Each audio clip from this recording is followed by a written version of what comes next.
Come to Siya conversations. जैसे आप सबको मालूम है, हम सिया कन्वर्सेशन इसलिए करते हैं कि पाकिस्तान के जो जदीद मसले हैं, खास तौर पे इकोनॉमिक, सोसाइटी और इस किस्म की चीजों के, वो हम यहाँ हाईलाइट करें। हम पॉलिटिक्स से कोशिश करते हैं दूर रहे, खास तौर पे पॉलिटिशियंस से, क्योंकि पॉलिटिशियंस के पास कोई सोल्यूशन नहीं है, वो सिर्फ प्रोटोकॉल मांगते हैं और कुछ नहीं। तो हम पकड़ते हैं आपके खास तौर पर मुफक्किर, सोचने वाले लोग, काम करने वाले लोग, ताकि वो हमें बताएं कि हमारे असल मसले क्या है। तो अभी हाल में जो एक बहुत बड़ा मसला हमारे सामने आ गया, वो मेरा ख्याल बच्चे बच्चे को पता है, सबको पता है कि मोदी ने इंडस वाटर ट्रीटी को रोक दिया या अबेयंस में डाल दिया। जो उसका मतलब है मुझे समझ नहीं आ रही।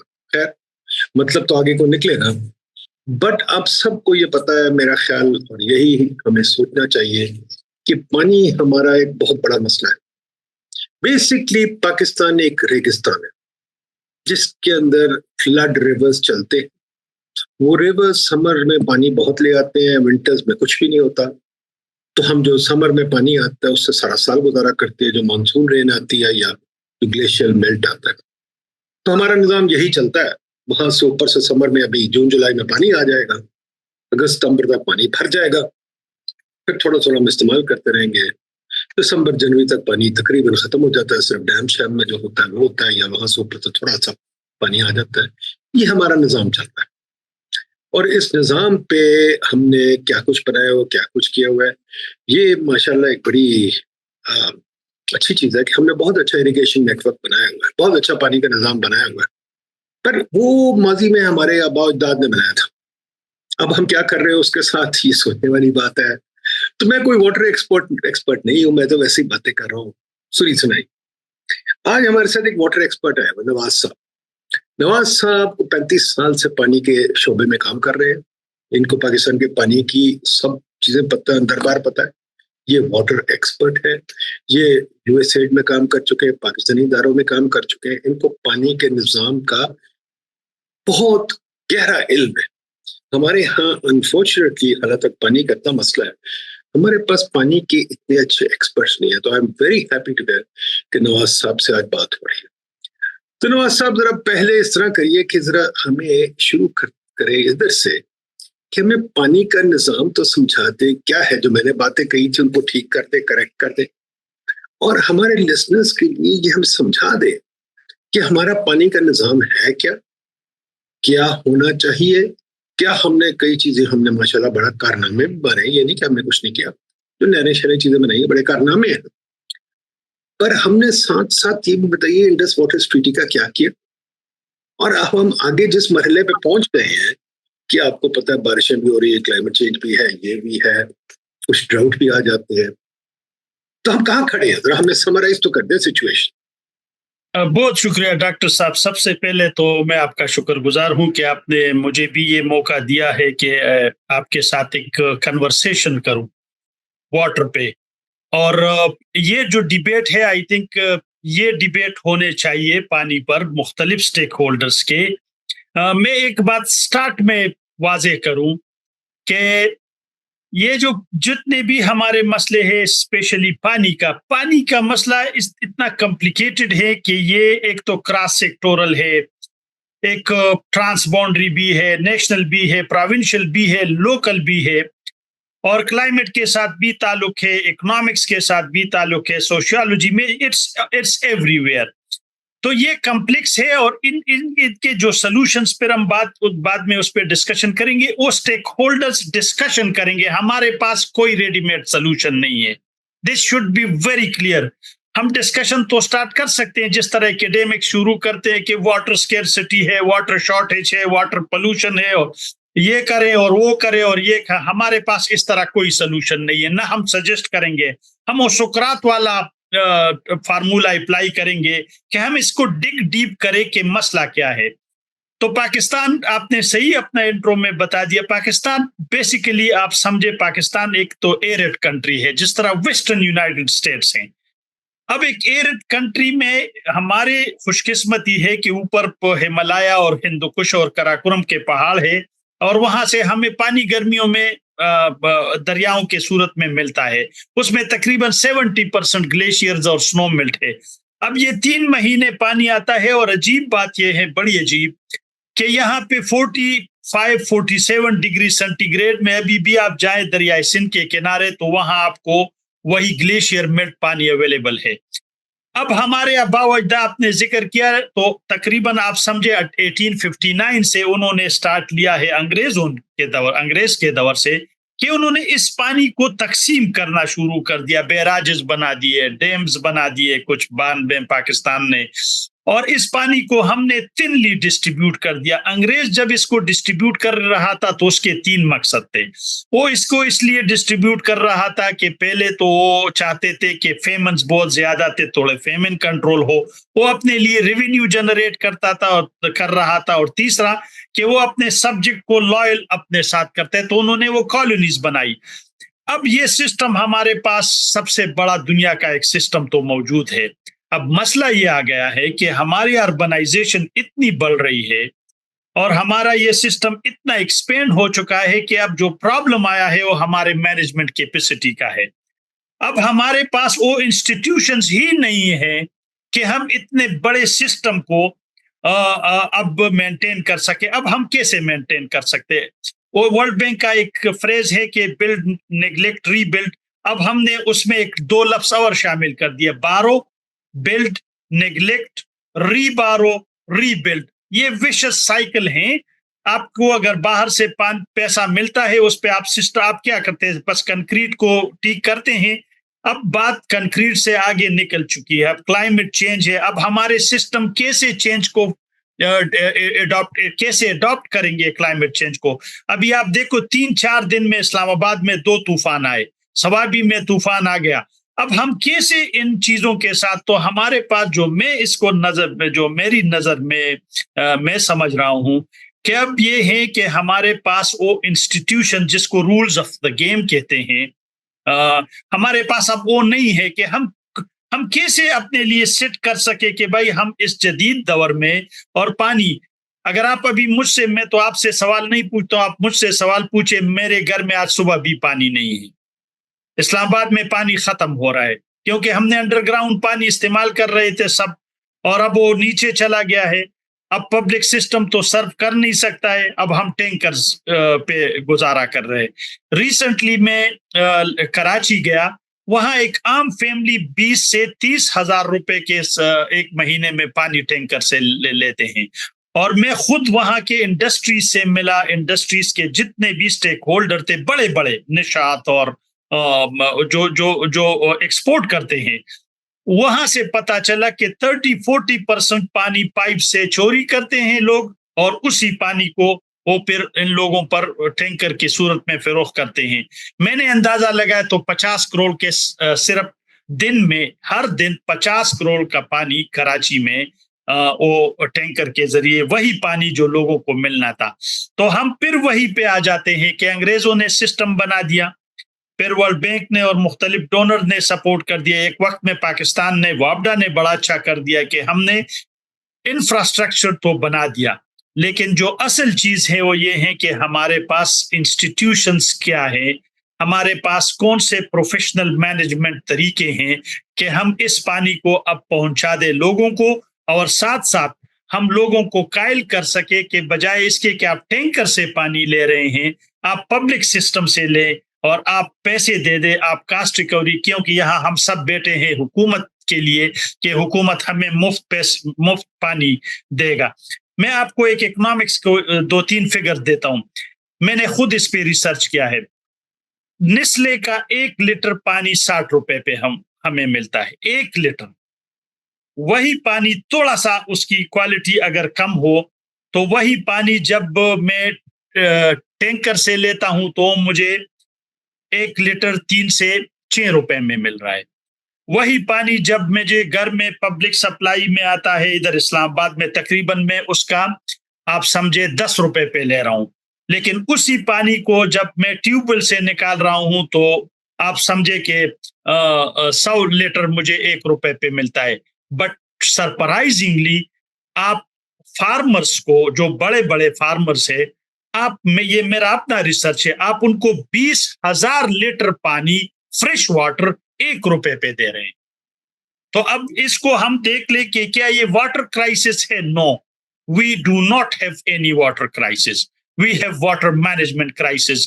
हमारे पास अब वो पब्लिक सेक्टर में वो कैपेसिटी नहीं रही, प्राइवेट सेक्टर को हमने इन्वॉल्व नहीं किया है, कम्युनिटी को हमने डोनर्स, आपको पता है वर्ल्ड बैंक के उस पे हमने 97 में रिफॉर्म्स कर दिए और उसको अब पंजाब ने और सब सूबों ने रोल बैक कर दिए हैं। वो जो वाटर यूजर एसोसिएशन रिफॉर्म्स थे कि हम फार्मर्स को इख्तियार दे दे। तो ये एक ओवरऑल एक जो खाका हम पेश कर सकते हैं कि हमारे पास पानी भी मौजूद है, हमारे पास इंफ्रास्ट्रक्चर भी है, हमारे पास अगर आप देख ले तो फेडरल, प्रोविंशियल और लोकल एजेंसीज भी मौजूद हैं।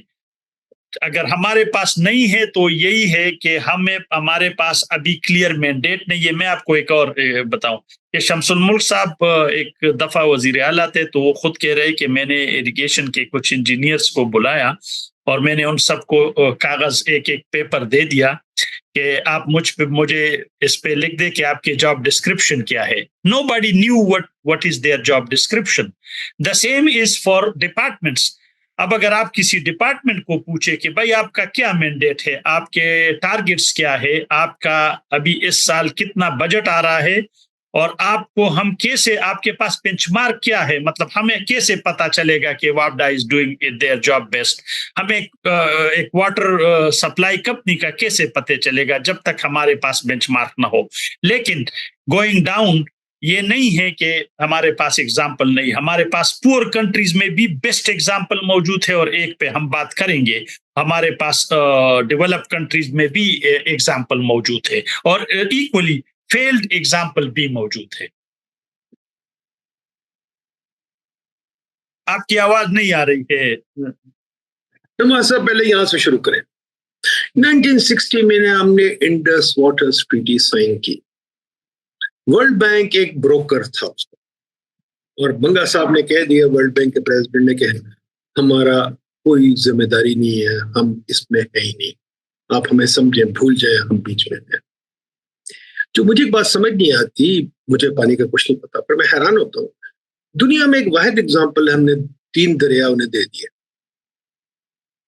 मेरा ख्याल दुनिया में ऐसा कोई सबूत नहीं, किसी ने अपने दरिया किसी को दिया नहीं।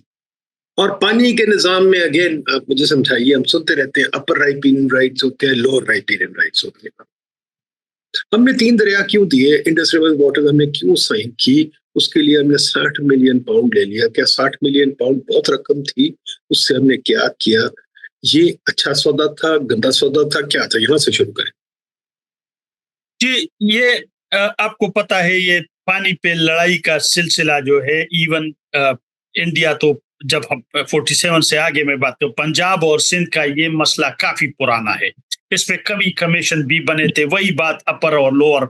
लेकिन ये सब इसमें हम यूनिक नहीं है, पूरी दुनिया में ये अपर और लोअर राइपिंग, क्योंकि पानी ऊपर से नीचे ग्रेविटी के थ्रू आ रहा है।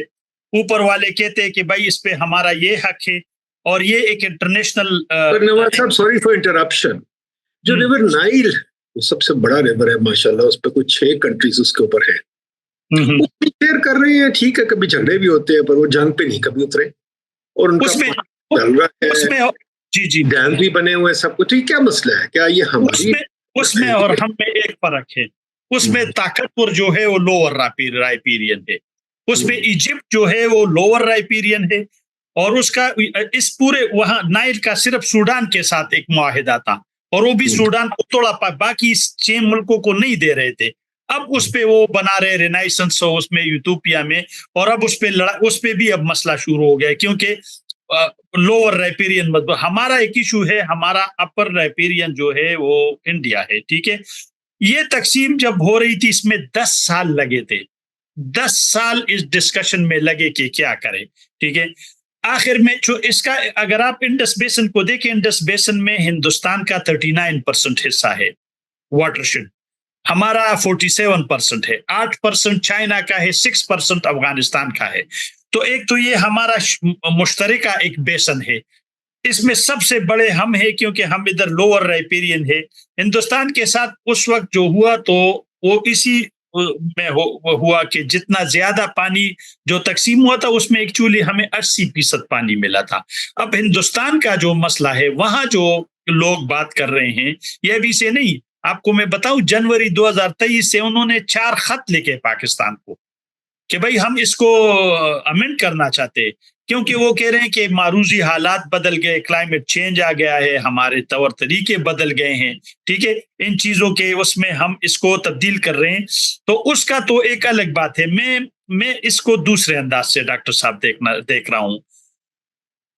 आपको पता है सिंगापुर मलेशिया से पानी ले रहा था और उनका डिपेंडेंस था उस पे, लेकिन एक दिन जब मलेशियन प्राइम मिनिस्टर ने उनको धमकी दे दी कि भाई हम पे इसके रेट बढ़ाएंगे, तो दे सिट अराउंड और उन्होंने कहा कि भाई हमें तो जो भी है हमें अपनी डिपेंडेंस खुद अपने अंदर अपनी डिपेंडेंस बढ़ानी है पानी पे। हमारा तकरीबन 78% पानी अक्रॉस द बॉर्डर आता है, उसमें तकरीबन 10 to 12% अफगानिस्तान से भी आ रहा है, ठीक है।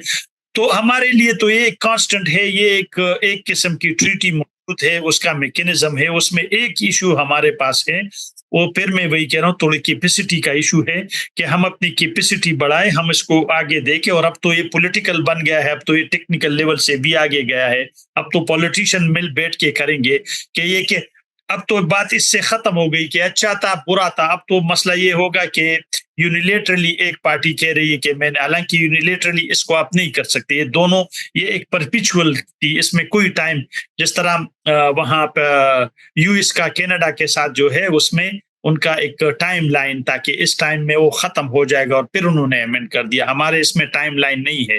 लेकिन फिर मैं बात अपने अंदर की तरफ, इधर पाकिस्तान की तरफ, कि हमें इन चीजों से अब सबक सीखना है कि ऊपर से पानी आ रहा है और ऊपर ये मसले आ सकते हैं। हालांकि इंटरनेशनल का जो, जिसको हम कहते हैं कस्टमरी लाज में आप के लोअर राइपेरियन, वो कहते हैं ना कि आप अनरीजनेबल और हार्मफुल यूज नहीं कर सकते, मतलब आप अपर राइपेरियन आप ऐसा काम नहीं कर सकते जिसमें आप लोअर राइपेरियन के एस्टेब्लिश वाटर राइट्स को आप नुकसान पहुंचाए। ये एक एस्टेब्लिश, ये कस्टमरी लॉस है, ठीक है, इंटरनेशनली एक्सेप्टेड। तो अब ये है, और पाकिस्तान और इंडिया इसके सिग्नेटरीज भी नहीं है, लेकिन ये ओवरऑल दुनिया पे लागू हो रहा है कि हम किस तरह के। तो मैं इसको इस एंगल से देख रहा हूं कि हमें अब से अपने अंदर, अपने मुल्क में जो भी पानी है, हमें उसके इस्तेमाल के लिए, क्योंकि I look at it from a security point of view. ये आपकी उस पे अभी आते हैं पहले माजी की बात समझते हैं कि हमारे आबा अजदाद ने ये ट्रीटी की क्यों, इंडस वाटर्स। और अगर आप कह रहे हैं की और हमें इसमें फायदा था, तो फिर चले इसको हमने स्टडी किया कि नहीं किया।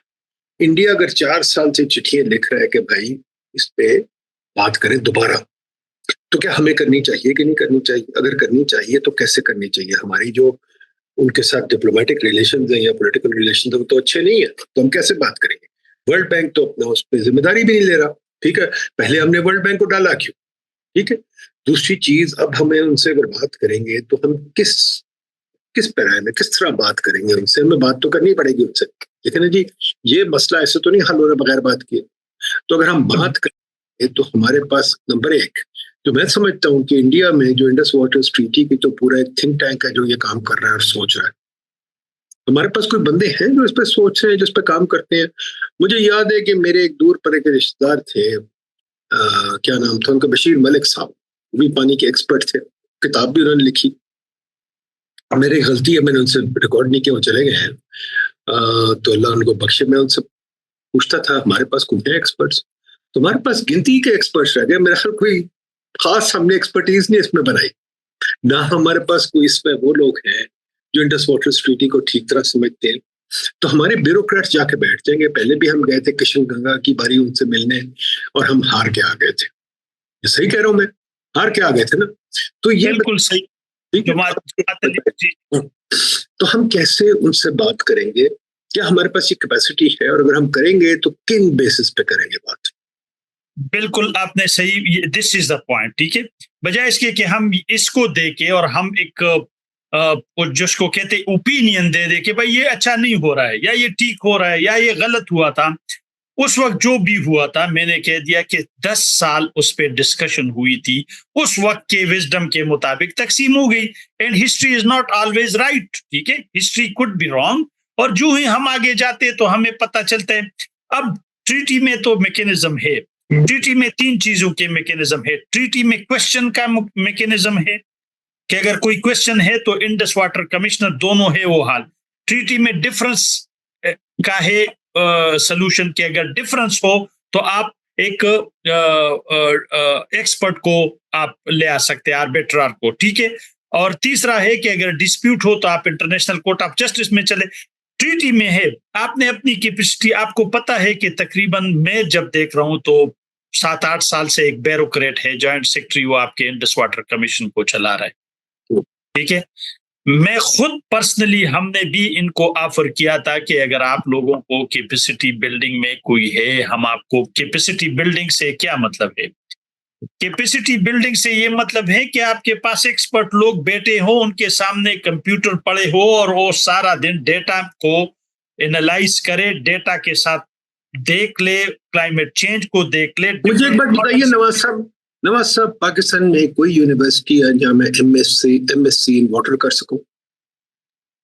एमएससी वाटर अभी हमने एक सेंटर ऑफ एक्सेलेंस है जामशोरों में, उधर भी है, यूएटी में भी वाटर रिसोर्सेज में, तो अब आप कर सकते हैं, मास्टर कर सकते। कोई पाए का काम कर सकते हैं या वैसे ही कोई? नहीं, हम इकोनॉमिक्स, नवाज साहब, हम इकोनॉमिक्स पढ़ाते हैं और वो इकोनॉमिक्स नहीं पढ़ाते, वो बिल्कुल गलत बातें पढ़ाते हैं। तो इस तरफ मुझे बताइए, जो वाटर वाले लोग हैं, वाटर रिसोर्स वाले पाए की बात बता रहे हैं, क्या ये इंडिया के वाटर कमिश्नर के साथ बैठने के काबिल हो जाएंगे? नहीं, इस मौजूदा जो है, मौजूदा सिस्टम में इसमें नहीं है, क्योंकि आपने सही कहा है कि हमारे पास यूनिवर्सिटियों में तो रिसर्च हो नहीं रहा है। यूनिवर्सिटीज में तो मैंने खुद यूनिवर्सिटी में, मैं कल भी यूनिवर्सिटी से मेरी मीटिंग थी, यूनिवर्सिटीज तो इस बात को देख ही नहीं रही है कि वो बाहर दुनिया में कैसे हो रहा है। और वहां आपने कभी देख लिया है कि अभी ये इंडस वाटर ट्रीटी का मसला चल रहा है, कोई एक चैनल किसी प्रोफेसर के पास गया है, कोई एक चैनल किसी यूनिवर्सिटी में गया है कि भाई आप हमें बताएं, किसी वाइस चांसलर से बात की है? ये तो बात होगी इंडस वाटर्स ट्रीटी की, और इंडस वाटर्स तो हम उनसे बात करेंगे भी तो हम हार जाएंगे, क्योंकि हमारे पास कोई बंदा ही नहीं है। मुझे याद है जब किशन गंगा की बात हो रही थी, जरदारी साहब ने अपने 2 दोस्त भेज दिए थे जिनको वाटर में कोई एक्सपर्टीज नहीं थे, वो बाहर खा के आ गए। देखिए, ये दुनिया बड़ी कॉम्प्लेक्स है, यहाँ हर चीज में आप, इतनी बड़ी चीज पानी को तो छोड़े, ये मेरे सामने स्टेपलर, इसके भी एक्सपर्ट दुनिया में है, वो भी जानते हैं क्या चीज है। दुनिया में हर चीज की एक्सपर्टीज अब बहुत हो गई है और हमें उसके साथ जिंदा रहना है। हमने कोई वाटर पे रिसर्च इंस्टीट्यूट बनाया हुआ नहीं, बनाया या बनाया? हमने ये आपको पता है यूएसएड की सपोर्ट से इधर ये मेहरान यूनिवर्सिटी में सेंटर ऑफ एक्सीलेंस बनाया है। वो सेंटर ऑफ एक्सीलेंस हमने बड़े बनाए हैं। सेंटर ऑफ एक्सीलेंस तो हमारे बिल्कुल फालतू है, वहां तो कुछ काम नहीं होता। ठीक है, एग्जैक्टली। हमारे पास जगह है जहां के मैं जाऊं और मैं उनसे कहता हूँ, यार इंडस वाटर्स किसने रटा हुआ है? किसको इंडस वाटर्स ट्रीटी का पता है? किसको उसकी हिस्ट्री का पता है? किसको पता है वो लाम इसहाक ने क्या कहा था? किसको पता है उस बंदे ने क्या? यार, ये बंदों के पास रटी हुई चीजें होनी चाहिए, वो एक्सपर्ट्स होते हैं। ये कोई है? बिल्कुल सही है। इस तरह नहीं है, अनफॉर्चुनेटली। वो इसलिए नहीं है कि अभी तक ये डिस्कोर्स, ये डिस्कशन, ये डिबेट अभी हमारा नहीं है। आपको मैं एक इंटरेस्टिंग बात इसी से, आपको पता है अफगानिस्तान क्यों हमारे साथ बात नहीं करना चाहते पानी पे? Because they know that they lack the required expertise which we have compared to them. उनको पता है इस बात का कि अगर हम बैठ गए तो ये हमारे हाथ मोड़ लेंगे, क्योंकि जिस तरह भी आपने कहा कि अगर हम इंडियन के साथ बैठते हैं तो इसके लिए दिस इज वाई हमारे जो इंडस कमीशन ऑफिसेज हैं, मैं उनके इवन उनसे भी मिला हूँ, ये जो वो डिप्टी कमिश्नर उनको कहते हैं, असिस्टेंट जो वहाँ लड़के बैठे होते हैं, मेरे नज़र में उनकी वो कैपेसिटी नहीं है। इनके लिए एक बिल्कुल जिस तरह ये जो हम आप कर रहे हैं, ये इस तरह डिबेट, इस तरह लोग होने चाहिए कि वो बात करे, उसको कोल ले इसको, क्योंकि why we should just give sweeping statements। हमारे पास डेटा होना चाहिए कि भाई ये डेटा आ रहा है, इससे हमें ये फायदा है, उनको ये फायदा है, हम इसमें ये किस्म का हमारे पास फ्लेक्सिबिलिटी। दूसरी तरफ आ जाए नवाज साहब, जी अब जी दूसरी तरफ आ जाए, हमारे पास पानी आता है, जैसे आप कह रहे हैं, अब जून जुलाई अगस्त में हमें हैरान होता है, लोग कहते हैं फ्लड आ गया। दवा सब, मैं कोई बच्चा नहीं हूं, मैं पिछले 70 सालों से देख रहा हूं, क्योंकि मेरी जिंदगी 70 से ऊपर है, कि जी हर साल फ्लड आता है। अब ये कहना फ्लड आता है और फिर शोर मचा देना, ये तो बड़ी बेवकूफों वाली बात है। हम एक फ्लड प्लेन में रहते हैं, यहाँ फ्लड आना ही है, और अगर ना आए, अल्लाह ताला अगर ना भेजे फ्लड, तो हम तो मर गए, हमारे पास तो कुछ नहीं, ठीक है। तो फ्लड तो आना ही है, तो हमें पता है फ्लड आना है, जून जुलाई, जुलाई में फ्लड आना है, अगस्त तक फ्लड चलना है, और सितंबर अक्टूबर में पानी कम होता जाना है, और जून जुलाई दिसंबर जनवरी में पानी बिल्कुल खत्म हो जाना है, बहुत कम, ठीक है। अब हमारे पास पानी तो है। अब हम स्टोरी जो सुनते हैं, मेरे जैसा एमेचर जो सुनता है, हम कहते हैं हम सारा दरिया में वो समुद्र में फेंक देते हैं पानी, बहुत सारा पानी समुद्र में फेंक देते हैं, ठीक है। फिर हम कहते हैं कि जी हमारे पास पानी क्या कहते हैं, हम इरिगेशन में बहुत जाया कर देते हैं, 90% पानी इरिगेशन में जाया कर देते हैं, जबकि वो कहते हैं क्रॉप्स के लिए भी अच्छा नहीं इरिगेशन में पानी लगाना, आपको ड्रिप इरिगेशन करनी चाहिए या दूसरी इरिगेशन करनी चाहिए, वो भी नहीं हम करते। फिर हम कहते हैं कि जी हमारे पास पानी नहीं है। फिर मैं रोज देखता हूँ, मैं सड़क पर जब पैदल फिरता हूँ, तो मैं देखता हूँ कि जी वहां वो क्या हो जाता है कि वो एक आपको लगा देते हैं, क्या कहते हैं, एक ड्राइवर साहब गाड़ी धो रहे होते हैं और दबा के धोते हैं, ठीक है। हालांकि कैलिफोर्निया में गाड़ी धोना भी मना है। फिर मैं देखता हूँ लोग सड़कों में छिड़काव भी करते हैं। फिर मैं देखता हूँ पानी की जाया बहुत है। फिर हम देखता हूँ कि जी जैसे आपने कहा नेस्ले हमारा पानी लेके हमें ही बेच देता है, मतलब गोरा इतना चालाक है कि पानी लेके हमारा वही बेच देता है, ठीक है। बिल्कुल।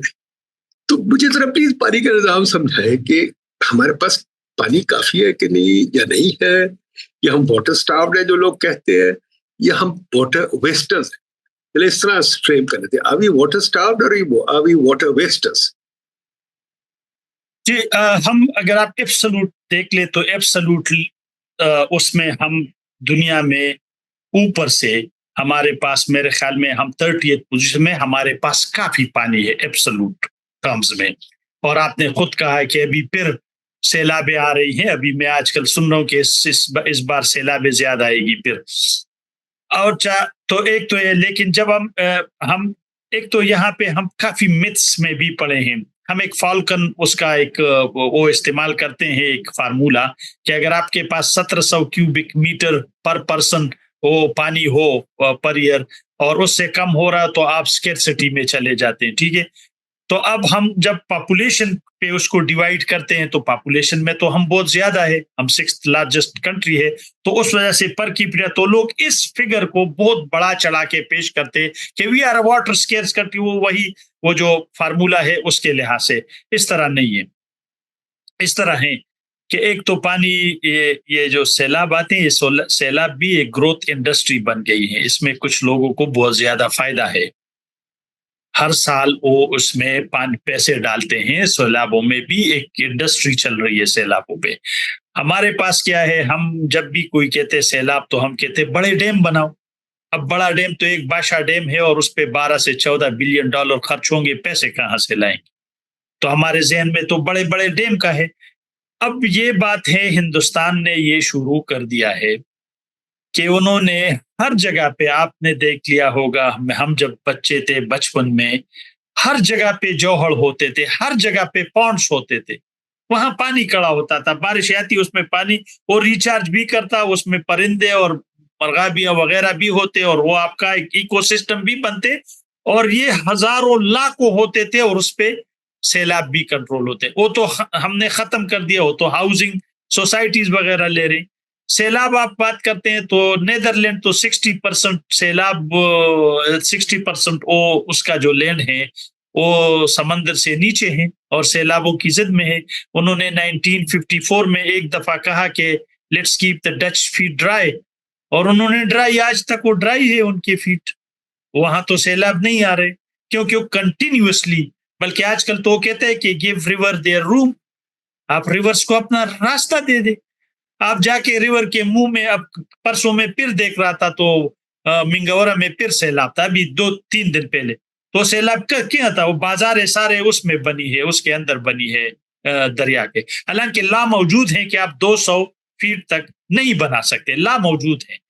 तो इस तरह है कि हम एक तो पानी के मुंह में जाके बसते हैं और फिर कहते हैं कि सैलाब आ गई। ये सैलाब नहीं है, ये तो हम, बल्कि एक रिपोर्ट है, जब 2010 में सैलाब आया तो सुप्रीम कोर्ट ने एक उस पर इंक्वायरी की थी, एक जज ने, और उसने ये ले कि क्रिमिनल नेग्लिजेंस है, क्योंकि हमने जाके फ्लड प्लेन में गवर्नमेंट ने खुद जाके वहां रोड्स भी बनाए और बिजली भी दे दी। इसका मतलब है गवर्नमेंट ने इंसेंटिवाइज कर दिया लोगों को कि आप रहें फ्लड प्लेन पे। तो एक तो ये बात है। मैं इसको इस तरह समझता हूं कि हमारे पास 3 महीने तकरीबन 80% पानी आ रहा है और वो काफी होता है।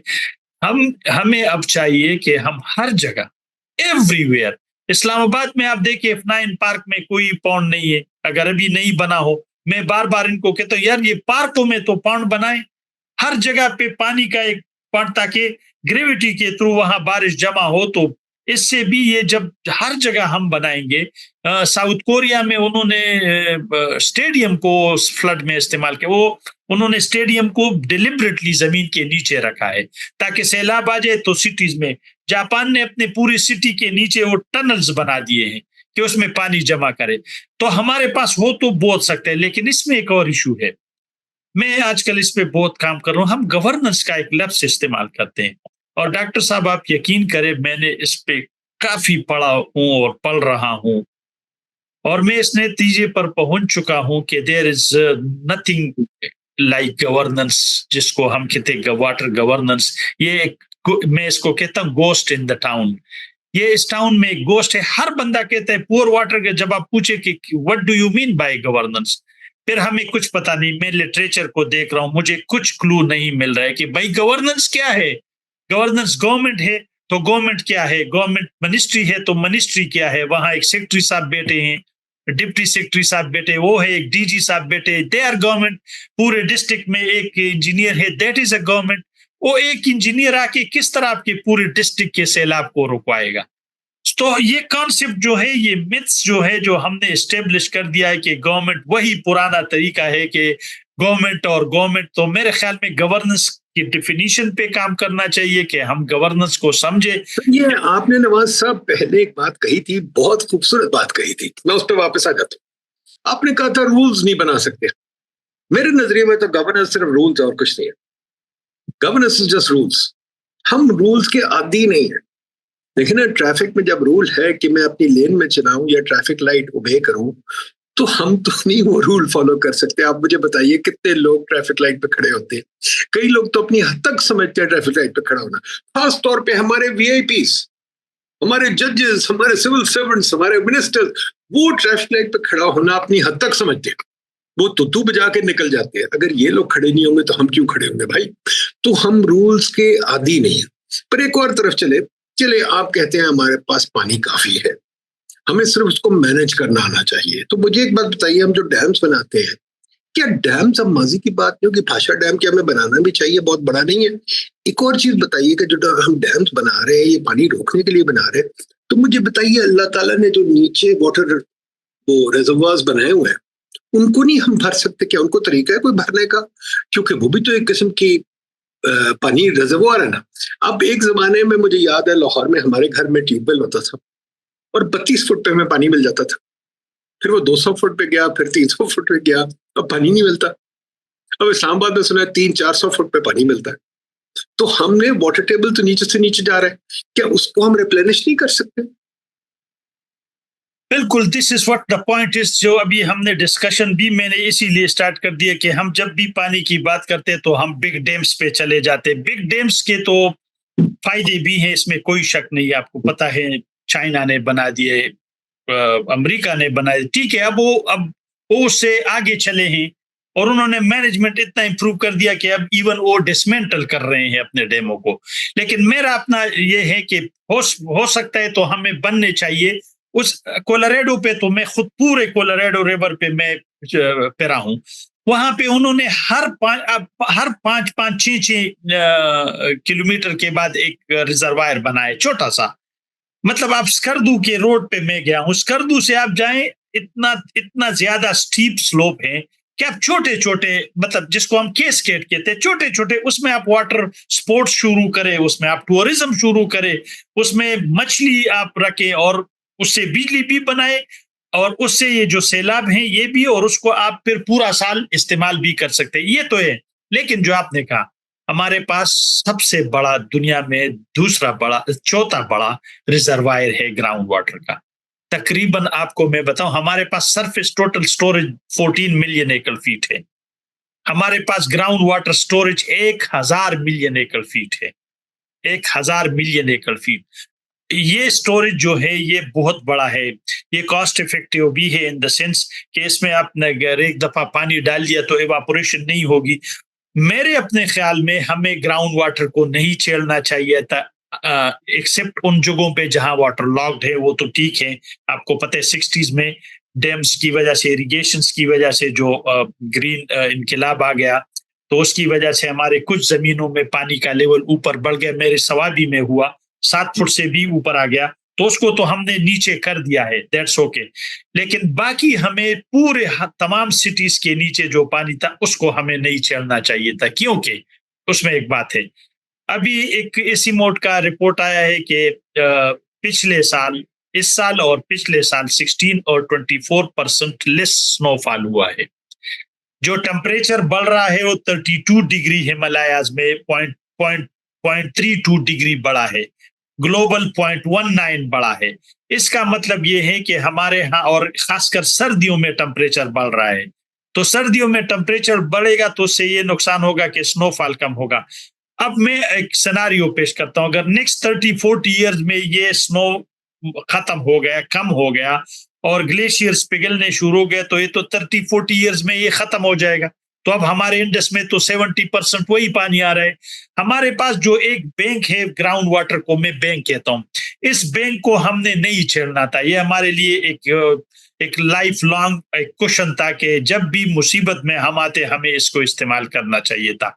अनफॉर्चुनेटली ट्यूबवेल, या फिर मैं वही कहता हूँ गवर्नमेंट की सब्सिडी की वजह से, और ट्यूबवेल पे इतना वो कर दिया है। अब तो सोलर को ला रहे हैं जी। अब तो सोलर ट्यूबवेल तो सारा दिन चलता रहता है, वो रुकता ही नहीं है।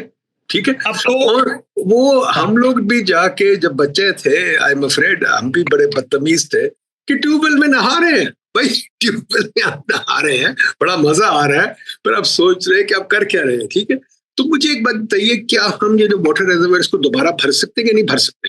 कोई हमारे पास तरीकेकार है, कोई चालाकी है इसको भर सके? बिल्कुल 100% हमने अभी शुरू भी कर दिया है। मैं अपने टाउन में भी कर रहा हूँ, इस्लामाबाद में उन्होंने शुरू कर दिया ग्राउंड वाटर रिचार्ज। इसमें कोई रॉकेट साइंस नहीं है। जमीन का जो साख्त है, इसमें मट्टी है, इसमें रेत है, इसमें छोटे छोटे वो मतलब कंकर्स है वगैरह। अब जो जहां जहां मट्टी है उसमें आप पानी सेव नहीं कर सकते, लेकिन जहां पे रेत के हैं, तो जब आप नीचे जाएंगे तो रेत के आपके पास बहुत बड़े बड़े रिजर्वायर्स हैं। तो अब हम क्या कहते हैं, रिचार्ज वेल के जरिए से हर जगह पे। और मैं एक बात मुझे फिर भी समझने है कि हमें जितने भी हमारे ग्रीन बेल्ट्स हैं, हमें थोड़ा इनको लोअर करना चाहिए, ताकि ये जो जितने भी हमारे ग्रीन बेल्ट्स हैं उसमें पानी, बारिश का पानी रुक जाए और वो नीचे जाए। फिर आपको पता है कि वहां अमेरिका में तो उन्होंने जो भी पानी लाते हैं उनको जगह जगह पे उन्होंने आर्टिफिशियल वो बना दिए हैं, उसको कहते हैं कि आर्टिफिशियल रिचार्ज, और बड़े बड़े रिजर्वायर बनाए सरफेस पे, और उसको एक अदा। अंग्रेज के सिस्टम का एक फायदा डॉक्टर साहब हुआ था, उन्होंने जो ये बैराजेस बना के पानी को तकसीम कर दिया। आपको पता है अंग्रेज इरिगेशन की टेक्नोलॉजी से नावाकिफ था, बिकॉज इंग्लैंड में आप खुद गए हैं, मैं खुद गया हूं। इंग्लैंड में तो वहां है नहीं इरिगेशन, वहां तो बारिशों से लोग करते हैं। उन्होंने क्या किया, उन्होंने जब यहाँ देख लिया कि यहाँ ये दरिया बह रहे हैं, तो उन्होंने सोचा कि यार इसको अगर हम डिस्ट्रीब्यूट करें, तो उन्होंने जाके इजिप्ट और दूसरे मुल्कों से जाके पहले सीखा, और फिर यहाँ आए और उन्होंने फार्मूले भी बनाए। हमारे स्टूडेंट्स को फार्मूले पढ़ाते। मैंने उस दिन यूनिवर्सिटी में पूछा कि ये लेसी और ये कौन थे, तो उनको पता भी नहीं। ये यहाँ पे थे इंजीनियर्स थे, और उन्होंने यहाँ पे प्रोफेसर्स थे, उन्होंने फार्मूले बनाए। उन्होंने एक काम अच्छा किया था कि पानी को जब डिस्ट्रीब्यूट कर दिया जमीन पे, तो ये जो हमारे यहाँ कहते हैं कि इरिगेशन सिस्टम इनएफिशिएंट है, दिस इज रॉन्ग। इनएफिशिएंट नहीं है। आप कुछ इस्तेमाल करते, कुछ जाके जमीन में नीचे चला जाता है, और जो नीचे चला जाता है उसको हम सब्सिक्वेंटली ट्यूबवेल्स पे इस्तेमाल करते हैं। तो ये बिल्कुल आपने जो सवाल पूछा, हम रिचार्ज कर सकते हैं। हमें अपने ग्राउंड वाटर में बैंक जो है, हमने उस बैंक से ओवरड्राफ्ट कर दिया। उसमें जो सैकड़ों सालों से पानी जमा था, उसको हमने अब इस्लामाबाद में 350 फुट तक नीचे चला गया है। हर साल 10 फुट 8 फुट ये नीचे जा रहा है, 4 फुट मुख्तलिफ। तो इसलिए हमें बिल्कुल इसकी तरफ तवज्जो देनी है कि हमें अब रिचार्ज करना है। लोगों में भी वैल्यू सिस्टम, आपको पता है, मुझे उस दिन एक अमेरिकन बात कर रहा था कि हमारे घर में, मेरा वो अमेरिकन मुझे बहनोई आया, तो कह रहे हो हमारे वॉशरूम में वहां नहा रहा था तो उसने पानी ज्यादा इस्तेमाल किया, मेरे वालिद ने उसको कहा घर से निकल जाओ, why have you wasted our water. तो कुछ वैल्यूज की भी बात होती है ना, कि हम क्या वैल्यू करते हैं ना, हर चीज। नवाज साहब बताइए मुझे, मैं एक इकोनॉमिस्ट हूँ, मुझे कोई वाटर का नहीं पता, पर मुझे इकोनॉमिस्ट में एक चीज सिखाई गई है कि आप हर चीज की प्राइस लगाए तो इंसान खुद ही संभल जाता है। तो हम जो इकोनॉमिस्ट है बार बार कहते हैं यार पानी ये जो मुफ्त मिल रहा है हमें, ये क्यों मिल रहा है? मैं कई दफा देखता हूँ, मेरे घर में लोग हैं वो आधा आधा घंटा शावर ले रहे हैं। मैं कई दफा पूछता भैया आधा घंटा शावर लिया है, क्या मजाक है तुम्हारा? कि बड़ा मजा आ रहा था। मैंने कि यार ये मुफ्त तो नहीं पानी, पर उसके लिए तो मुफ्त है। जैसे मैंने कहा, मैं जाता हूँ कई लोगों के घर तो ड्राइवर गाड़ी छोड़ा होता है और बफर पानी उसने इस्तेमाल किया होता है। मैंने देखा है जब मैं अमेरिका रहता था तो मेरे अमेरिकन दोस्त है वो एक बाल्टी से गाड़ी धो लेते थे, वो नहीं पानी जाया करते थे एक बाल्टी से। हम जनाब गाड़ी धोने पे मेरा ख्याल है कोई पता नहीं कितने गैलन पानी लगा देते हैं। तो क्या मैं ये कहता हूँ, अच्छा आपके जो लोग हैं वो मुग्गा खोल के बैठ जाते हैं और मुग्गे से पानी चलता रहता है, सारी रात सारा दिन चलता रहता है। तो ये जो एक बात हो रही है, जब मैं बच्चा था इकोनॉमिक्स सीख रहा था तो बात हो रही थी पानी की कीमत लगा दो और मीटर से हर बंदा पानी उतना इस्तेमाल करे जितना उसको जरूरत है। पर लोग इससे बड़े नाराज होते हैं क्योंकि पानी पे कीमत लोग सोचते हैं शायद अल्लाह का निजाम को आप गड़बड़ कर रहे हैं। कोई पानी हर किसी का गॉड गिवन राइट है। क्या पानी पे कीमत होनी चाहिए या मैं गलत कह रहा हूं?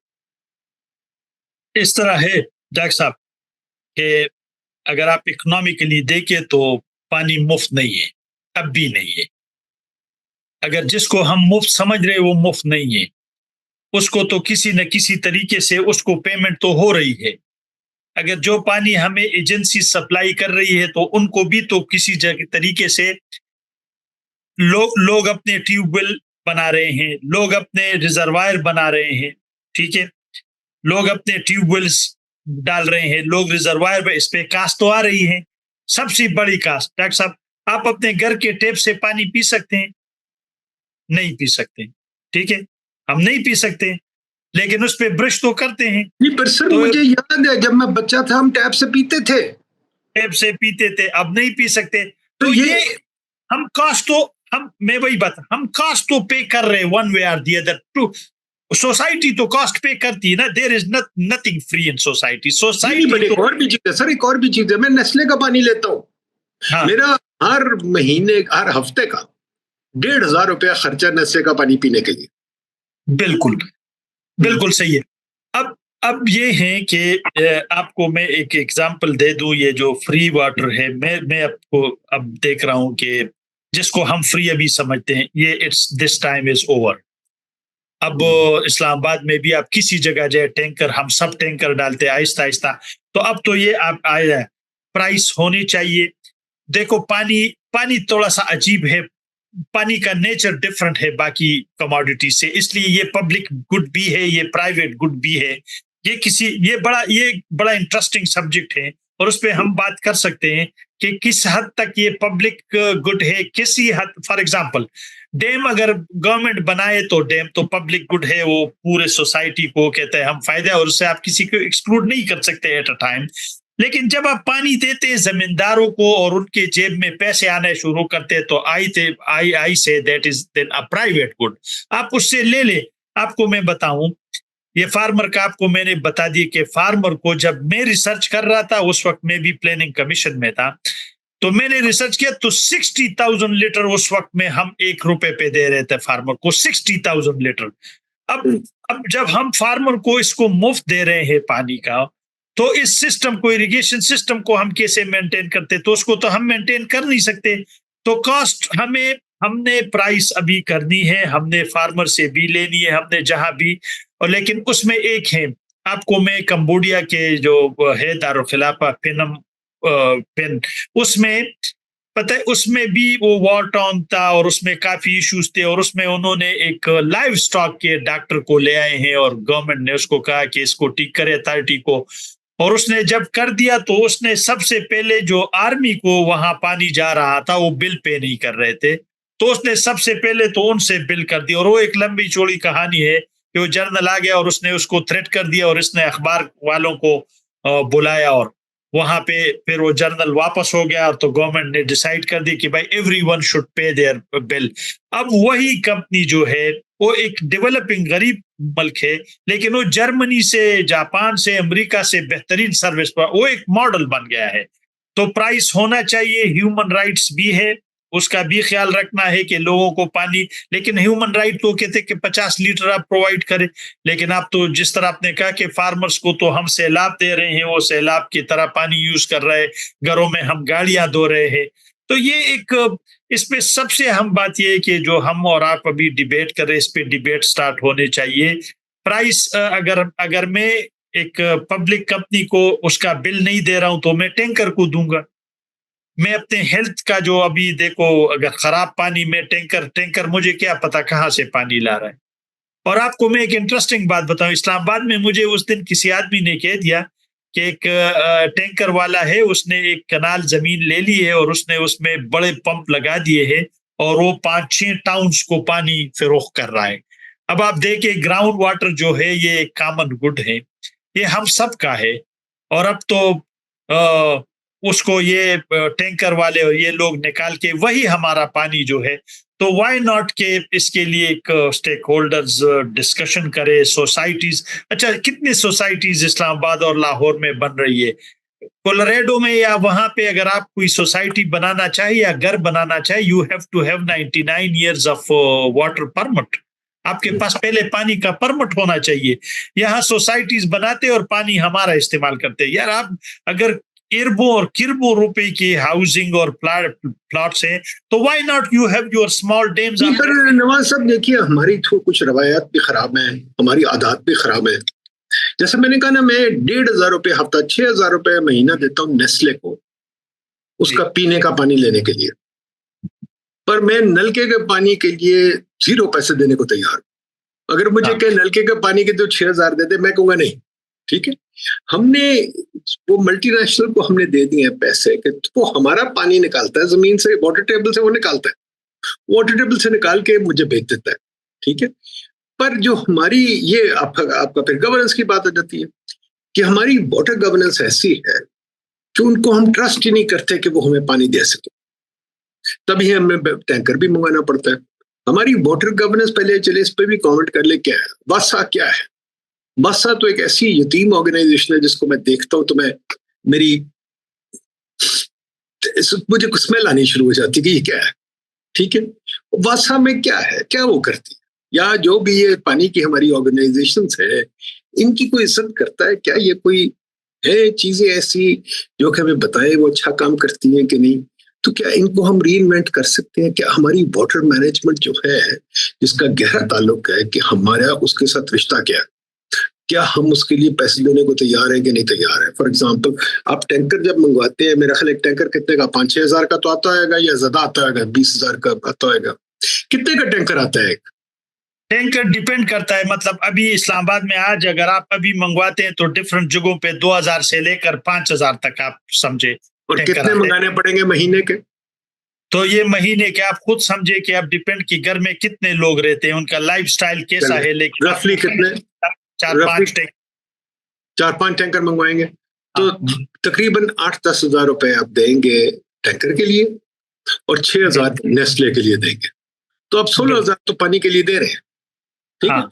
मुझे बड़ी हैरानगी होती है, ये हमारे मुतालिक कुछ चीज कह रही है कि हम 16,000 पानी के लिए दे रहे हैं, बट हमारी जो वाटर की अथॉरिटीज उनको इतना ट्रस्ट नहीं करते कि वो हमसे 10,000 भी ले ले, 5,000 भी ले ले, शायद हमें सर्विस बेहतर कर दे, पर वो हमें पता सर्विस बेहतर नहीं देगी। यही चीज नवाज साहब एक और जगह भी है, स्कूलों में बच्चे भेजते हैं, 20-20, 30-30 हजार तनख्वाह देते हैं, सॉरी फीस देते हैं, फिर शाम को बच्चे को ट्यूशन पढ़वाते हैं, ठीक है, बच्चे का भी टाइम जाया होता है, पैसे भी आपके जाया होते हैं, बच्चा खेल भी नहीं सकता। तो मतलब ये हर जगह हमारा निजाम चल रहा है कि हम निजाम बनाने से कासिर हैं और हम पैसे ज्यादा खर्चते हैं, बल्कि आप बिल्कुल ठीक कह रहे हैं, हम कम नहीं खर्चते, ज्यादा खर्चते हैं। अब ये जो आप कह रहे हैं डायलॉग, ये हमें सोचने की जरूरत है एज अ कौम कि भाईजान कुछ, मेरा ख्याल प्राइम मिनिस्टर लोग अकलमंद हो तो एक कॉन्फ्रेंस कॉल करें खुद बैठ के, क्या मैं 3 दिन पूरे लगाना चाहता हूँ, भाई हफ्ता लगाना चाहता हूँ, बात करें बच्चे को स्कूल में क्यों नहीं पढ़ा जाता, बात करें नल कैसे पानी क्यों नहीं ठीक आता। अब बताएं जो जो आपके इरिगेशन डिपार्टमेंट वासा में कितने बंदे एम्प्लॉयड हैं टोटल, कितने होंगे एम्प्लॉयड? इरिगेशन डिपार्टमेंट में अगर आप मतलब मुझे एक सूबे की अब आप बात कर ले तो पता है केपी में अगर आप देखें तो मेरे ख्याल में हजारों हैं, 10,000 8-10,000 लोग हैं, लेकिन उसमें मसला ये है उसमें टेक्निकल लोग बहुत कम है। अब एक और इशू भी है कि जो टेक्निकल लोग हैं, आपने कभी वापडा का एसडीओ देखा है जो किसी पोल के साथ खड़ा हो या आपके घर में बिजली का मसला, वो तो नहीं आते। हमारे इंजीनियर सारे दफ्तरों में बैठे हैं, प्रोफेशनलिज्म है नहीं। आपने कहा कि हम क्यों इनको पैसे नहीं देते हैं, हम टैंकर्स को देते, उसकी एक वजह है, टैंकर आपको रिलायबल, आप फोन करते हो आपको सप्लाई करता है, नेस्ले को आप फोन करते हो आपको घर में पहुंचाता है। चलो आप किसी अफसर साहब को फोन करो, किसी वासा को फोन करो, प्रॉब्लम ये है कि लेकिन ये तो मैनेजमेंट है। मैं फिर कहता हूँ इसके ऊपर गवर्नेंस एक बला बेटी है, वो डिस्कवर हमें कर दी, वो हमें ब्रेक डाउन करे कि मैनेजमेंट तो ये है कि आप किसी को कहे भाई ये पाइपलाइन है, ये ट्यूबवेल है, आप ये इन लोगों इतने लोग हैं इनको आप पानी प्रोवाइड करें। अच्छा वो नहीं कर रहा है तो who will ask those managers, उस मैनेजर की अकाउंटेबिलिटी कौन करेगा, वासा की अकाउंटेबिलिटी कौन करेगा। तो ये फिर गवर्नेंस, अब गवर्नेंस में फिर हम कहते हैं कि नहीं है, गवर्नमेंट पूछे नहीं, this is what you are the dialogue that we are having just right now, जो आपने शुरू कर दिया है। और मैं आपसे पहले भी मेरी बात हुई थी जब हम आपके घर आए थे कि आप डॉक्टर साहब ये जो इतना इंस्पायर करता है, मैं खुद जो आपसे ये बात मैंने की कि हम बात करेंगे पानी पे, इसलिए कि आप जो डिग डीप करते हैं इससे लोगों को इंस्पिरेशन मिलती है। हमें ये डायलॉग करने चाहिए कि अच्छा अगर मैं 500 या 1,000 रुपए नहीं दे रहा हूं पब्लिक सप्लाई स्कीम को, मैं वहां 10,000 दे रहा हूं, क्यों? इस पे डिबेट होने चाहिए। अच्छा अगर हमें वहां पे पब्लिक सप्लाई कंपनी प्रोवाइड नहीं कर रही सर्विस, रिलायबल नहीं है, प्रेडिक्टेबल नहीं है, ठीक है, तो उसका क्या तरीका है? तो फिर गवर्नेंस आ जाती है। गवर्नेंस मींस कि कौन स्टेक होल्डर है, तो हम एज यूजर्स जी, पर ये गवर्नेंस का सवाल बड़ा सिंपल है, स्टेक होल्डर कौन है? स्टेक होल्डर आप और मैं है। जो वास्ता है वो कम्युनिटी के नीचे क्यों है, वो डिप्टी कमिश्नर या हुकूमत के नीचे क्यों है? वासा के बोर्ड पे आप जैसे बंदे होने चाहिए। वासा के बोर्ड में जनाब जो आम लोग रहते हैं वहां जिनका स्टेक है सिस्टम, वो होना, और एक कंपनी हो जो कि बेशक स्टॉक मार्केट में लिस्टेड हो और जो क्या कहते हैं शेयर होल्डर्स को रिस्पॉन्सिबल हो कि भाई हम तुम्हें रिटर्न देंगे, पानी भी अच्छा देंगे, सहूलत भी देंगे, रिसर्च भी करेंगे, नए सिस्टम भी बनाएंगे, आपको बताएंगे ट्यूबवेल कैसे लगाओ, आपको बताएंगे पानी कैसे बचाओ, आपको बताएंगे रेन वाटर हार्वेस्टिंग कैसे करो, आपको बताएं फ्लड मैनेजमेंट कैसे करोगे। There are hundreds of things जो हम सीख सकते हैं, एक दूसरे से सीख सकते हैं, मिल बैठ के सीख सकते हैं। पर हमने एक और चीज की है, मुझे बताइए नवाज साहब, एक और चीज आपसे पूछूं। मुझे याद है मेरे चचा होते थे इंजीनियर, और जब वो इंजीनियर थे तो वो 15 दिन शहर के बाहर लगाते थे। वो जाते थे जगह जगह इंस्पेक्शन करते थे, वहां कुगे, मैं उनके साथ एक दफा गया भी, कुगे मार के आते थे वो जनाब, जाते थे इंस्पेक्शन करते थे, पूछते थे सवाल जवाब, फिर एक लॉग बुक होती थी उसको भरते थे और वापस आते थे, ठीक है ना। एक दौरे में कुछ 10-15 स्टेशन एग्जामिन करके आते थे। अब वो निजाम तो खत्म कर दिया हमने, और एक जमाना था, नवाज साहब correct me if I am wrong, कि हमारे पास बड़े अच्छे इरिगेशन इंजीनियर्स थे। मुझे याद है एक बड़े फेमस वाटर के आदमी थे इरिगेशन डिपार्टमेंट के, जो वर्ल्ड बैंक चले गए थे, किरमानी साहब उनका नाम था, आपने शायद सुना। किरमानी साहब रिटायर हो गए थे, तो मैंने उनसे एक दिन पूछा, मैंने कहा किरमानी साहब क्या हुआ, आप तो वर्ल्ड बैंक आ गए और इतने अच्छे जो इरिगेशन के बंदे थे वो गए कहाँ? तो उन्होंने कहा सारे भाग गए। ठीक, क्योंकि अब हमारी बात ही कोई नहीं सुनता, अब तो बात सुनते हैं गोरे कंसल्टेंट की। ठीक है, तो आपने हमारे बंदे खत्म कर दिए। अब एक लाहौर में एक इदारा बन गया इंटरनेशनल इरिगेशन मैनेजमेंट इंस्टीट्यूट, और एक और इंटरनेशनल वाटर मैनेजमेंट इंस्टीट्यूट। मैंने देखा बहुत सारे इरिगेशन इंजीनियर उठ के वहां चले गए। तो इरिगेशन डिपार्टमेंट में जबकि किरमानी साहब जैसे लोग थे, वो एक काजी साहब होते थे, बड़े अच्छे अच्छे लोग थे पुराने, अपने ये मैंने बताया था अभी, ये जो बशीर मलिक साहब थे, आपने उन सारों को निकाल के इमी में डाल दिया। अब इमी में तनख्वाहें तो अच्छी ले रहे हैं, पर हमारा सिस्टम तो बर्बाद हो गया। तो गोरे ने जो सिस्टम बनाया था, उसके रखवाले कौन है? उसके रखवाले ये डीसी एसी तो नहीं हो सकते। मेरा तो इरिगेशन इंजीनियर जो कॉम्पिटेंट लोग जो वहां थे, हमने उनको क्या इज्जत दी, हमने उनको क्या दिया जो कि वहां बैठे रहे। एक वाटर इंजीनियर फॉर एग्जांपल है, उसका करियर क्या है? जरा बताइए उसका करियर क्या होगा। अगर मैं एमएससी कर लूं वाटर में, एक बच्चा कर ले, मैं तो खैर नहीं, एक बच्चा कर ले, उस बच्चे का करियर क्या है? वो क्या लग जाएगा अगले 15-20 साल में, क्या करेगा? बस वो ज्यादा से ज्यादा 18 या 19 ग्रेड तक अगर सरकार में जाए, और सरकार की नौकरियां भी अब खत्म हो गई, वो तो है नहीं। पहले ये सबसे बड़ा इंसेंटिव था कि वो सरकारी अफसर बनेगा, एसडी और एक्सियन बनेगा, वो भी नहीं। प्राइवेट सेक्टर में आपको मैं एक बात बताऊं, अभी अगर आप इस वक्त चाहें कि डॉक्टर साहब आप अगर कहते हैं कि यार मैं अपने घर में रेन वाटर हार्वेस्टिंग करना चाहता हूँ, तो बाहर मार्केट में कुछ नहीं है। अभी अगर आप चाहते हैं कि मैं अपने घर का पानी टेस्ट करना चाहता हूँ, तो आपको जाके वहाँ ये पार्क रोड पर एक है, पता नहीं, एक वहां पर एक इंस्टीट्यूट है, उसमें जाके आपको पानी टेस्ट करना होगा। अब हमने दो तीन चीजें करनी। एक तो ये स्टेक होल्डर डायलॉग, कि हमें पता चले कि इकोनॉमिक्स क्या है, हमारे जेब में कहाँ से पैसे ज्यादा आ सकते, कहाँ हमसे ज्यादा खर्च हो रहे हैं। मैंने जो आपको कंबोडिया का वो कर दिया, तो उन्होंने खर्चे बहुत कम कर दिए। उसने एक 1000 कनेक्शन के ऊपर के लिए पहले 22 लोग थे, अब वो 4 हो गए। अभी मैं आपको इंटरेस्टिंग बताऊं, अमेरिका में मैं एक अरिजोना स्टेट में गया था, कोलोराडो में, उसमें एक इंजीनियर था, और वो पूरे तकरीबन 48 किलोमीटर लंबा एक कैनाल सिस्टम, एक पूरा उसके जो इर्द गिर्द जमीनें थी, और उसके ऊपर एक डैम था। वो एक इंजीनियर, उसके पास एक गाड़ी थी, और उसमें सर्वे सारा, मैंने उसको कहा अकेले उसने, और उसके जो बोर्ड ऑफ डायरेक्टर्स थे वो फार्मर्स थे। वो जो स्टेक होल्डर आप कह रहे हैं वो फार्मर्स थे, वाटर यूजर्स थे। हमने अब एज स्टेक होल्डर हर एक को, क्योंकि हम में भी एक कमी हो, जिस तरह जसवंत सिंह कहते थे ना, हिंदुस्तान के जो फॉरेन सेक्टर मिनिस्टर थे, कि हमारे घर के बाहर अगर नल का खराब हो जाए 5 रुपए का, तो हम 10 रुपए का एक खत लिखते हैं गवर्नमेंट को कि आप आ जाए मेरे घर के बाहर, ये 5 रुपए का ये कर दे। तो इन इन चीजों पे हमें डिस्कशन करनी चाहिए कि पानी हमारा है, पानी किसका है। पानी आपको पता है, इजराइल में आप बकेट में भी पानी को जमा नहीं कर सकते, बकेट में।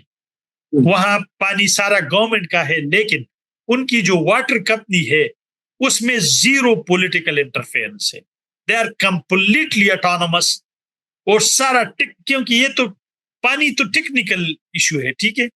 इसके लिए स्टेक होल्डर पहले डायलॉग करें, वो एक तरीका बनाए कि हम पानी पब्लिक सेक्टर के थ्रू देना चाहते हैं, प्राइवेट सेक्टर के थ्रू देना चाहते हैं, या कंबाइंड पीपीपी पे जाना चाहते हैं। लंदन में उन्होंने मार्garet थैचर ने तजर्बा किया कि उसने टेम्स वाटर को कर दिया, वो अब इतना कर्जों में डूब गया, क्योंकि उनमें लोगों ने शेयर ले लिए। उन्होंने शेयर्स तो डिविडेंड्स तो लोगों को पे कर दिए, लेकिन यहाँ पे लोगों पे बोझ भी पड़ गया। आप समझे कि हर एक उसमें पौंड में या जो भी है उसमें $1 में उसमें 35 सेंट्स जाते हैं उनको शेयर होल्डर्स को, विच मीन्स लोगों पे बर्डन भी बढ़ गया। और उन लोगों ने, आज मैं पढ़ रहा था कि उन्होंने रिवर्स को भी पोल्यूट कर दिया। तो प्राइवेट सेक्टर को भी इतना फैंसी हम नहीं समझते कि दैट इज द सोल्यूशन। हमें डिस्कशन और डायलॉग, जिन लोगों को प्रॉब्लम है उनको ले आए। मैं भी गया था उधर डेरा गाजी खान, वहां पे हम कह रहे थे कि यार आपके लिए हम हेल्थ टॉरेंट्स के लिए, हर साल हेल्थ टॉरेंट आता है और लोगों को बहाता है, कि इसके लिए कोई सिस्टम बनाए। और वहां पता चला कि जिसके पास आप जाते हो कहते हैं डैम नीचे बनाओ, अब एक जगह पे हम गए जहां पे हम खड़े थे, मैंने कहा वो डैम कहाँ है? वो कहते वो जमीन के अंदर डूब गया है सिल्ट की वजह से। तो ये स्ट्रक्चर से भी जहन निकालना होगा, ये कंक्रीट और ब्रिक एंड मॉर्टर से। हमें हमें कॉस्ट इफेक्टिव और nature based solution, local solution, system change को हम ले आए, सिस्टम्स पे बात करें। छोटे छोटे लोकल सॉल्यूशंस मौजूद हैं, हर चीज के लिए हम ऊपर भी न देखें, नवाज कुछ साहब, अभी मौजूद। बड़ी अच्छी बातें आपने की, बड़ी अच्छी बातें की, बड़ी दिल खुश हो गया ये कॉन्वर्सेशन पे। अफसोस की बात यह है कि जो कौम आपस में बात ही करने को तैयार न हो, जो कौम ओवर पोलिटिसाइज्ड हो, जहां प्राइम मिनिस्टर साहब सिर्फ फीते काटने पे वक्त लगाते हो। स्टेक होल्डर कंसल्टेशन अगर होनी है, मेरा तो ख्याल है ऊपर से शुरू करना पड़ेगा। प्राइम मिनिस्टर साहब को जमीन पे चौकड़ी मार के बैठना होगा हमारे साथ और कहना होगा भाई आज कोई मीटिंग शीटिंग नहीं है, आज ये बस पानी पे बात होगी। अगले 3-4 दिन मेरा सारा कैलेंडर खाली है, मैं पानी पे बात कर, ये सब हम बातें करेंगे भाई, फिर हम बात करेंगे। ये नवाज साहब इस तरीके से कौमें चलती हैं। कौमें ये नहीं चलती प्रोटोकॉल पे आओ, फीते काटो और चले जाओ, और फिर डीसी साहब आ गए, फिर एसी साहब आ गए, फिर फलाने साहब आ गए, फिर फलाने साहब आ गए। कम्युनिटी बेचारी फारिग की फारिग बैठी है, उसका कोई ताल्लुक नहीं है इससे। तो आई डोंट नो इसकी क्या सोल्यूशन। अब टाइम काफी हो गया, तो एंड में आपके क्या लास्ट थॉट्स होंगे? मैं थोड़ा सा इससे डिसएग्री करूंगा कि ऊपर तो ठीक है, ऊपर तो बिल्कुल सही है।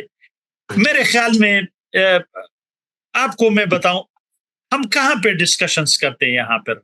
ये तो आपने ये फोरम बना दिया और मैं इतना खुश हूं कि कम से कम एक फोरम तो है जहां मैं भी अप्रोच कर सकता हूं, जहां पे बजट भी डिस्कस होती है, जहां पे सारे तो फोरम्स हमारे पास कहाँ है। प्राइम मिनिस्टर और वो भी तो हमें देखते हैं ना, मतलब पॉलिटिशियंस भी तो वो कहते हैं ना कि the system we have are perfectly design for the results we are getting. तो अब हमारे यहाँ कौन सा डिस्कोर्स चल रहा है, हम कौन से डिस्कशन में लग रहे हैं। वही अगर पुराना तरीका है कि बादशाह सलामत या जो भी है और वो ठीक हो जाए हम ठीक होंगे, नहीं। मेरे ख्याल में आप जो रोल में मैंने आपको पहले भी बताए थे, बहुत से लोग हैं इस तरह के, वो रोल अदा कर रहे हैं। पहले वो दानश्वर आते हैं ना, पहले थिंकर्स आते हैं, थिंकर्स आइडियाज देते हैं, लोग सोचना शुरू करते हैं। वही सोचना जब एक क्रिटिकल मास बनता है तो पॉलिटिशियन रिस्पॉन्ड्स टू देम। मतलब कोई खला में तो नहीं काम कर रहे हैं ना, अब लोग रिस्पॉन्ड करते हैं। अब तो क्या है, अब बैरियर्स है ना, तो कुछ बैरियर्स हम खुद भी तोड़ेंगे ना। हम हर चीज के लिए क्यों हाथ पे लाए। डिस्कशंस तो हम खुद भी कर सकते, मतलब ये भी हम कर रहे हैं ना। तो I think these are the things we can बिल्कुल ठीक कह रहे हैं, बिल्कुल ठीक कह रहे हैं। और नवाज साहब, मेरी भी यही कोशिश है कि हम सोचना शुरू कर दें। 4-5 व्हाट्सएप ग्रुप्स बनाए हुए हैं, ये फोरम चलाया हुआ है। बीएडी में जब मैं था, हर दूसरे तीसरे दिन कुछ ना कुछ करते थे। अफसोस की बात जो है कि हमारी कौम में शऊर नहीं। हमारी कौम मेरा ख्याल एक फर्शी कौम है। हम इंतजार करते ऊपर से कुछ आए, हम खुद काम नहीं करना चाहते, खुद इस चीज में इंटरेस्ट नहीं है। आपकी बात बजाय 100% I agree. I wish you could get the dialogue going. ये कोशिश है उसी चीज की, और इंशाल्लाह करते रहेंगे, आपसे दोबारा भी करेंगे, बार बार करेंगे, बिकॉज ये डायलॉग बहुत जरूरी है। आई थिंक होना चाहिए, मोहल्ले मोहल्ले में होना चाहिए, हर घर में होना चाहिए। और हमें इन लोगों को, पॉलिटिशियंस को पकड़ के हाथों से बिठा के कहना चाहिए, सुनो, सिर्फ ऊपर ना जाके बैठो, प्रोटोकॉल छोड़ो, धोती पहनो, हमारे साथ बैठो, बात करो। अब ये कौम में अगर शऊर आ जाए, जिस कौम में ये शऊर आ जाए वो बहुत आगे निकल जाती है। जो कौम में ये शऊर नहीं आता वो बहुत पीछे रह जाती है। आई एम अफ्रेड हमारा यही प्रॉब्लम है। लेट्स होप शायद आगे को इंशाल्लाह कर ले। एनीवे, बहुत टाइम हो गया सर, लोगों के पास सुनने का इतना वक्त नहीं होता। तो कोई लास्ट थॉट्स और उसके बाद फिर वील क्लोज, एंड अगली बारी इंशाल्लाह इसको कैरी ऑन करेंगे, जरा ज्यादा डिटेल में जाएंगे अगली बारी। Thank you very much doctor साहब। मैं एक दफा फिर आपका शुक्रिया अदा करता हूँ। थैंक यू सो मच, और इंशाल्लाह दोबारा मिलेंगे। इतनी नॉलेज आपने दी हमें, शुक्रिया आपका, और इंशाल्लाह अगली बारी फिर मिलेंगे। ठीक है जी, बहुत शुक्रिया, थैंक यू, खुदा हाफिज। Thank you.